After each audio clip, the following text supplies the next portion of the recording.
Welcome! Today I will break down the Voxel environment you've just seen on screen. I would like to take you behind the scenes of creating it, what actually inspired the scene, and then I will share my personal Voxel environment workflow when working in Unreal Engine. So what actually inspired the scene? My main inspiration was an artist called John Carney. I hope I'm pronouncing that right. You can find him on ArtStation, and his work, entirely made in Magica Voxel, is truly amazing. Just have a look at some of these environments.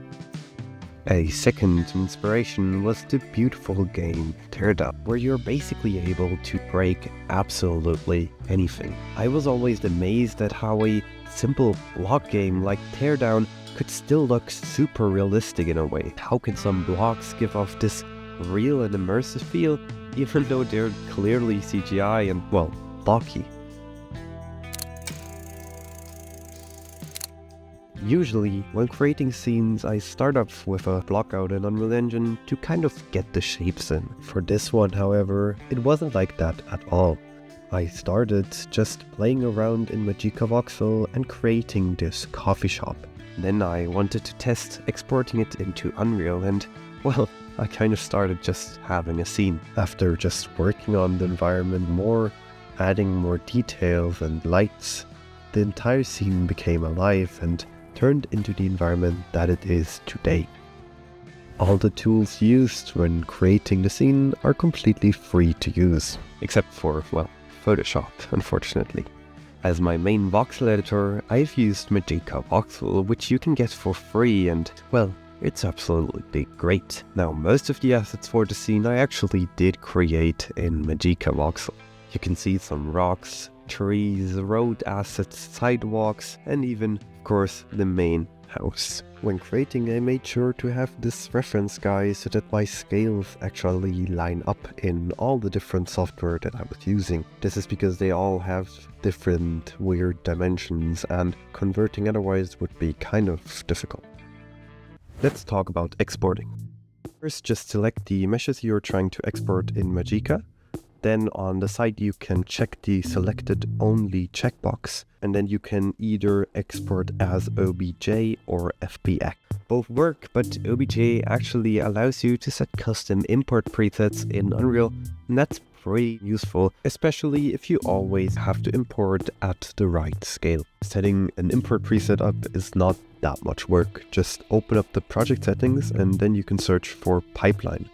You can select it here and just click your little iBrowser icon to open it in the content browser, then just copy it so that it's no longer in the engine files into your project, and then you can set custom import presets like custom scale or custom rotation, and then you can just set this as the default import pipeline for OBJ. This only works for OBJ files, unfortunately, but if you have it set up, it's really nice.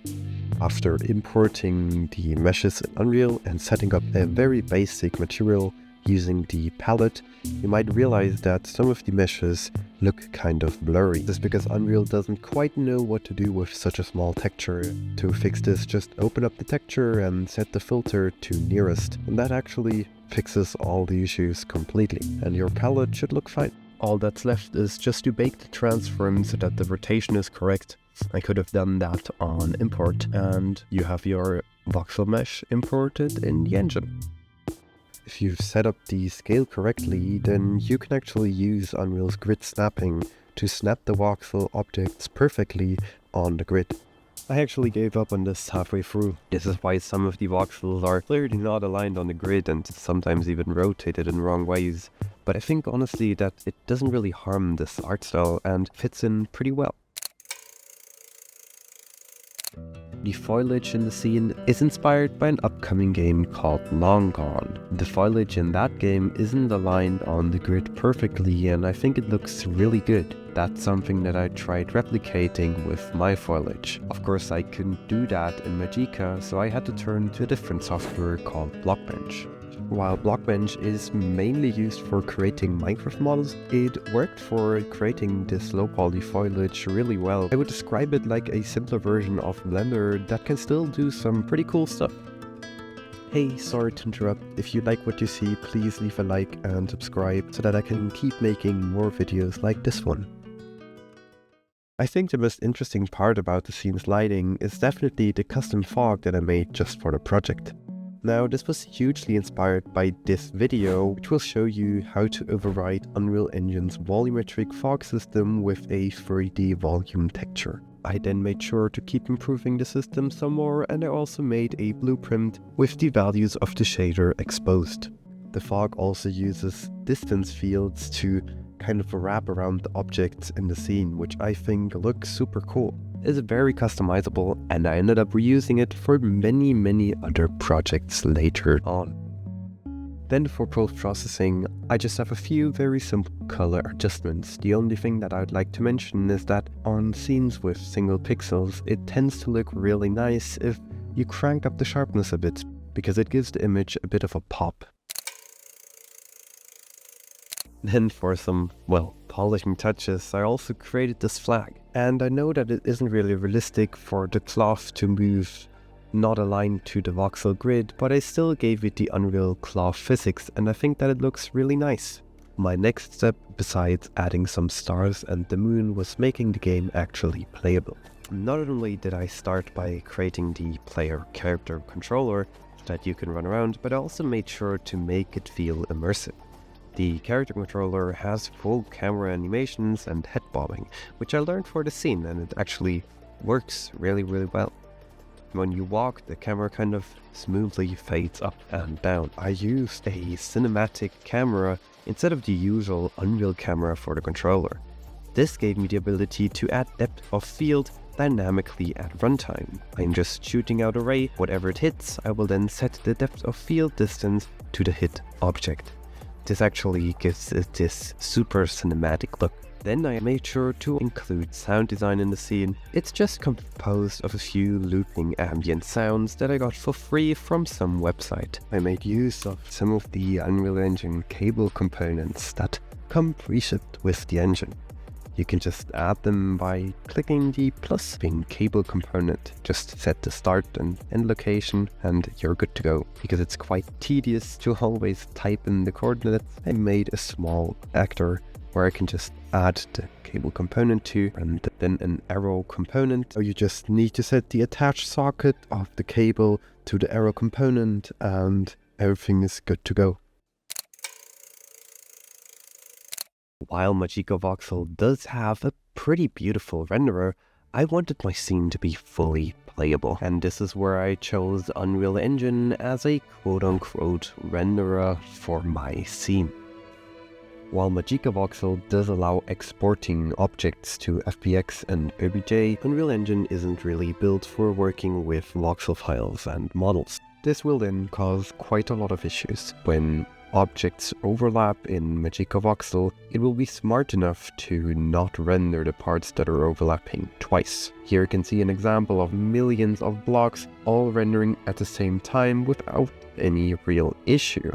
But Unreal, not so much. If I move these two telepoints into each other, of course Unreal isn't gonna magically know that these are voxel objects or snap them together or something like that.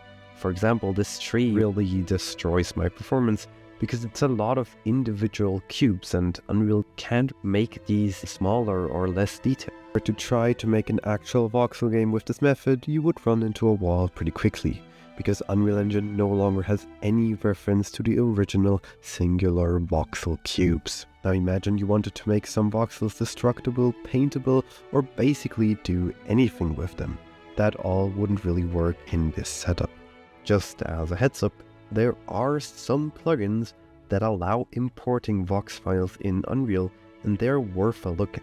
Unfortunately, I haven't tried any of them, and I can't really tell you if they are ready for larger scale voxel environments or even a full game. An alternative could be the free game engine Iolite, which I've played around with quite a bit. Now, it's a super impressive engine that has all the stuff that you would expect. It works with traditional software like Magica Voxel, you can import stuff to it, it has destruction systems, and so on. The only issue is that this is a rather unpopular engine, so you might have to do a lot of stuff by yourself. The main advantage of using something like Unreal is that you can rely on community-made assets and plugins and that you don't have to build something from scratch, like the cable components that I've used for this project. That has been it with this breakdown. If you enjoyed it and you want me to make more, then please consider subscribing to the channel. We're only a few hundred subscribers away from the 1000 subscriber mark. That would be a huge goal for me.